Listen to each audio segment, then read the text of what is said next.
to do what we do in our national interest. That's a great point.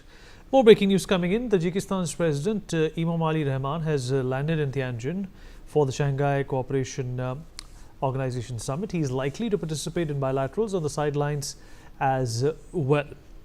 Dr. Dua, coming to you, sir, taking a leaf out of what Sumit also said, it's important to understand that no two countries will have a black and white relationship. There will always be a gray area, and India, China are a perfect example of that anomaly. Considering the fact that ideologies may differ, what ideas can India in fact take away from China to grow, considering the fact that the early 80s, India and China found themselves at the same precipice of development, but of course China outpaced India. Vineet, let's accept the fact that China is going to be a partner in fair weather friend. China is not going to come to your rescue if you have an issue with Pakistan, if you have an issue with Southeast Asia, because those are areas now of influence of China. Southeast Asia, you can have economic relationships, but anything beyond that, an economic relationship also, the way the Chinese perceive Southeast Asia should develop, which is more like a satellite of China. They are able to farm out products to the labor-intensive products to Vietnam, Cambodia, Laos, Thailand, and Malaysia to some extent. With us, it is going to be, for us, I think, a major requirement is peace on the front.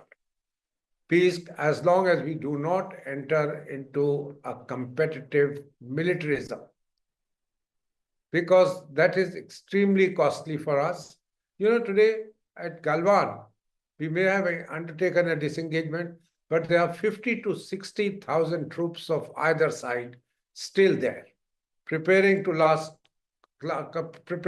the winter, which will set in a month or two that side. We want a degree of assurance that China will settle with us soon. This issue was raised by the NSA when Mr. Wang Yi was here, and also I believe it came up in passing when the Chinese foreign minister went to extend the invitation to the prime minister for the visit which he is undertaking today. That we want long-term issues settled, but the Chinese reply, and I'm referring to what Sumit did say but wanted to say, probably, was that, look, we will not have a summit on settling the dispute between President Xi and Mr. Modi right now.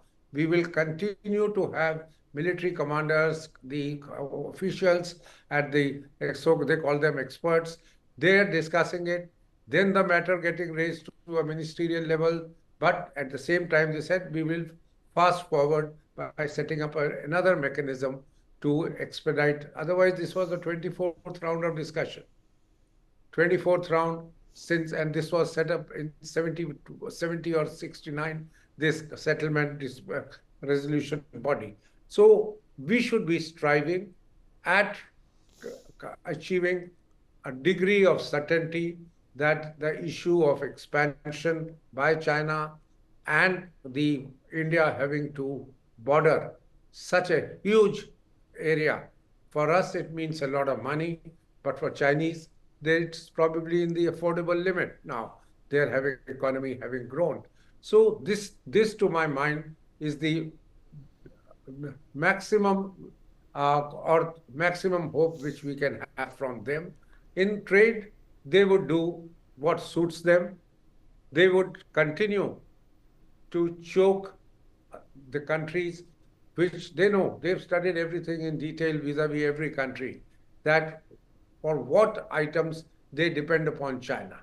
So the concession made to India now was when the foreign minister visited India was, all right, we'll send you some rare earths, We will, that TBMs, the tunnel boring machines for the Ahmedabad Mumbai rail project, we will let go. We'll give you some fertilizers as well, the basically DAP, and at the same time, we will start direct air services between the two. This is what we have got out of it. And on the other issue, the Chinese have said, all right, we will the expedite the mechanism for resolution. And they continued, let me just emphasize, while they may have relaxed or somewhat disengaged in eastern Ladakh, from where the route to Mansarovar goes, through the Uttarakhand side, that the disengagement at Doklam on the Bhutan side, that is to them a very important one because it gives access to Bhutan, also very quick access. And the 3 or 4 other points, flash points which had come up, they have conceded it on 1 or 2, the other 2 or 3 still remain. So I expect, yes, that we are dependent upon them. See, we said after Doklam, we will cut down trade with them. Instead, every year we have raised it.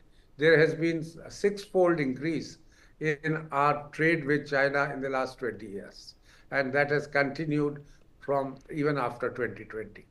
We have only $14 billion of exports to them.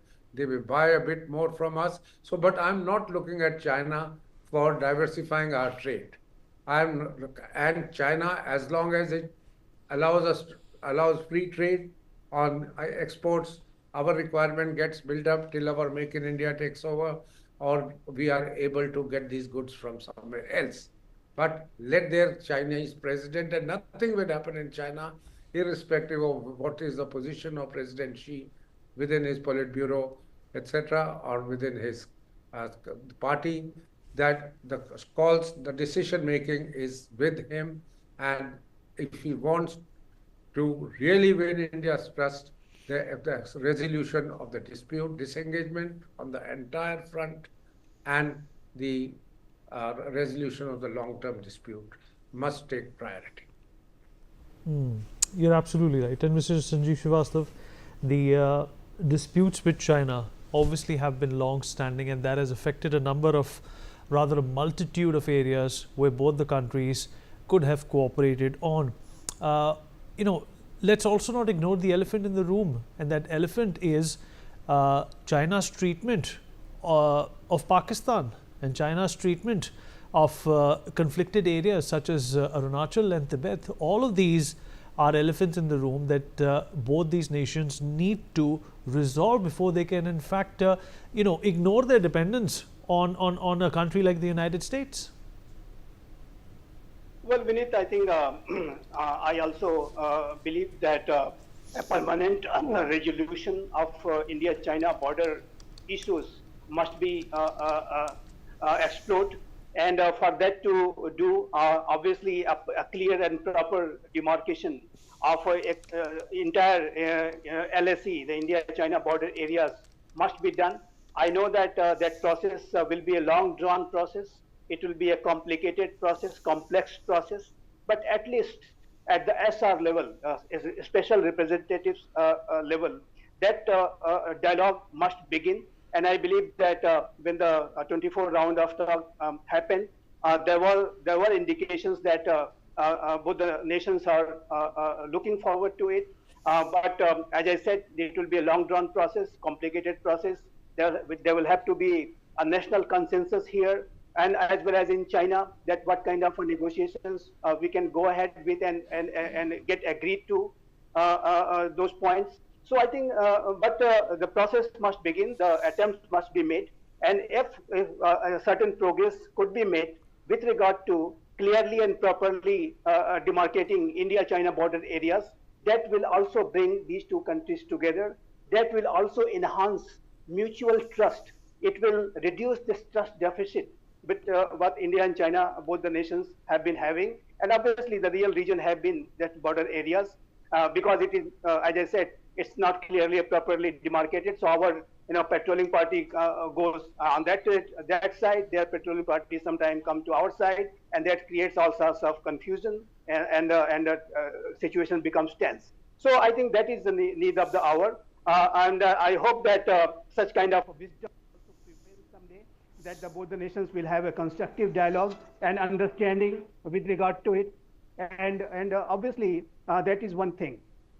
With regard to China's relationship with Pakistan, with other countries in India's neighborhood, obviously we are very clear that China is looking forward to enhance its influence, whether it is economic influence through its Belt and Road Initiative and the CPEC-like projects, and also through various kind of defense cooperation which China is developing with these countries. And I think India is looking to this kind of developments with China and other smaller neighborhood of India with caution.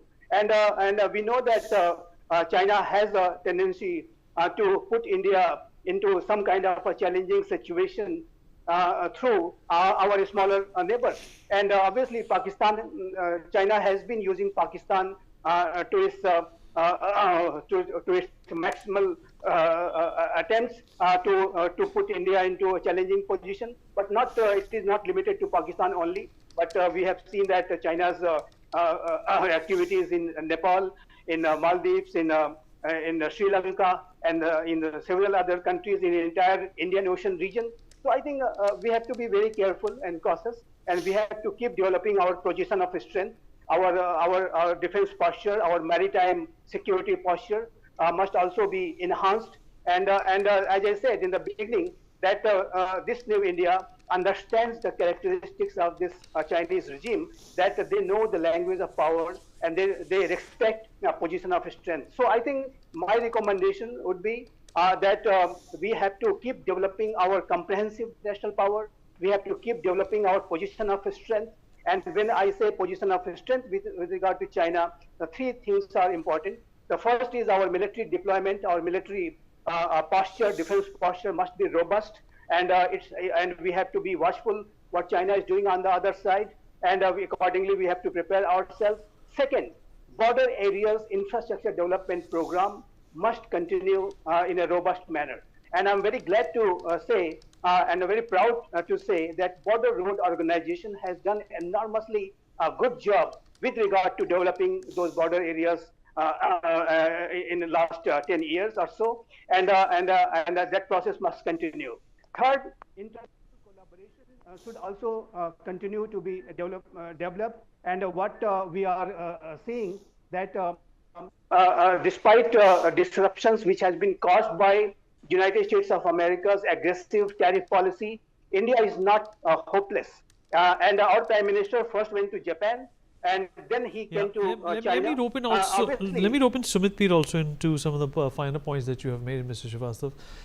Sumit, Mr. Sanjeev is absolutely right that there will never be a situation where China is going to prioritize India over Pakistan. But we find ourselves in a place, Sumit, where the Americans are prioritizing China ahead of India. You know, if you look at the recent notification by the Immigration Department as well, they're okay to give out 6 lakh visas to students of Chinese origin, or from China for that matter. But when it comes to the H-1B, something that the Indians or techies have used as a lifeline to work in the United States, that is being attacked. Vineet, you're absolutely right. Look, what is happening, it is now personal vendetta of Donald Trump, because we didn't let him mediate. We didn't buckle in front of the trade deal. We didn't compromise on our airlines. He could not interfere. He could not control, or he could not set narratives from Washington, D.C. So, Saath Lok Kalyan Marg did not listen to him. That is his biggest problem. And even in the Operation Sindoor, what we have decimated is a lot of pain. I mean, America radars got decimated, F-16s got brought down. And there are rumors that a couple of Americans got killed in Noor Khan, I don't know. And even there are talks of American satellite jamming, which India could do successfully.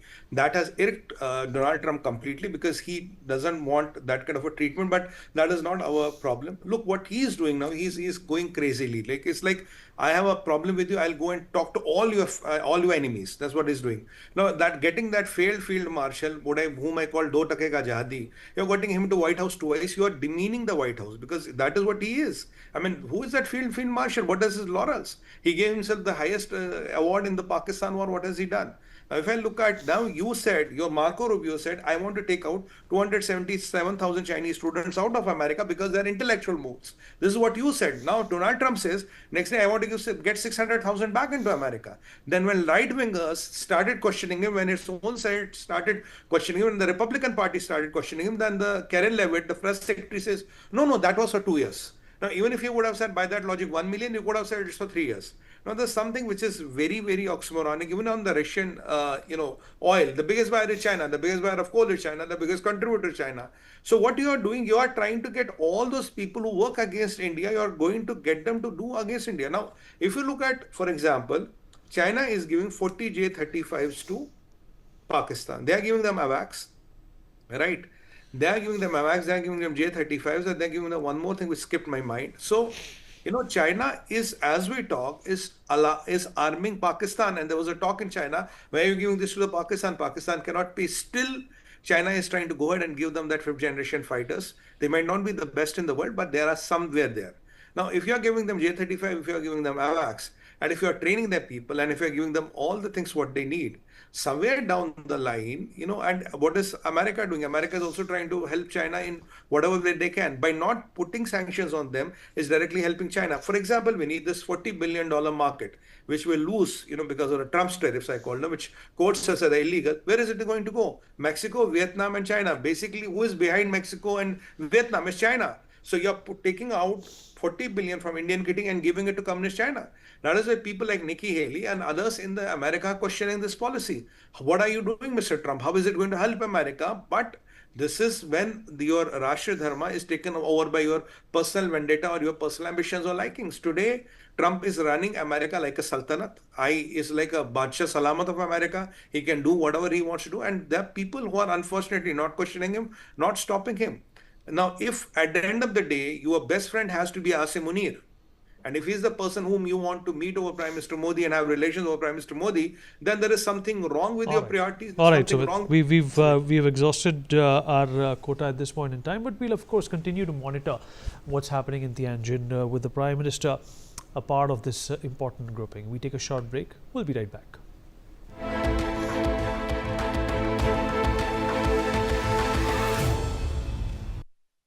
Under the guidance of Prime Minister